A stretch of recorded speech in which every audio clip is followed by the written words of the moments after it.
একটি দেশের বিভিন্ন ধরনের সমস্যা, এই সমস্যাগুলো আরো গভীর হয় দেশের কোনায় কোনায় লুকিয়ে থাকা কিছু স্বার্থান্বেষী ক্ষমতালোভী মানুষদের জন্য। দেশটা বাংলাদেশ। দেশে যেমন ক্ষমতালোভী মানুষ রয়েছে, ঠিক তেমনি দেশকে ভালোবেসে জীবন দেওয়ার মতো মানুষ রয়েছে। কিন্তু এদেশের ক্ষমতালোভী মানুষদের অঢেল সম্পদ আর ক্ষমতা থাকার কারণে অধিকার আদায় আর টিকে থাকার লড়াইটা করতে হয়েছে শুধু দেশপ্রেমিক মানুষদেরকেই। এই দেশে যেহেতু অধিকার আদায়ের জন্য সাধারণ মানুষকে রাস্তায় নামতে হয়, তাই ক্ষমতালোভীরা এই অধিকার বঞ্চিত মানুষদের নিজেদের স্বার্থে কাজে লাগাতে বেশি কষ্ট করতে হয় না। এদেশে ছাত্ররাই বেশি বৈষম্যের শিকার, আর ছাত্ররাই অধিকার আদায়ে সবচেয়ে বেশি সোচ্চার।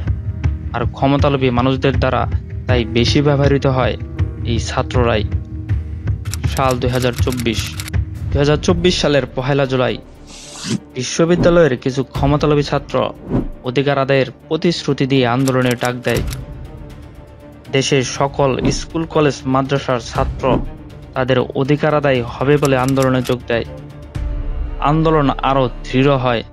ধীরে ধীরে এই আন্দোলন রূপ নেয় রাজনৈতিক আন্দোলনে। এই আন্দোলনে সবচেয়ে বেশি ক্ষতিগ্রস্ত হয় সাধারণ ছাত্র সহ দিনমজুররা।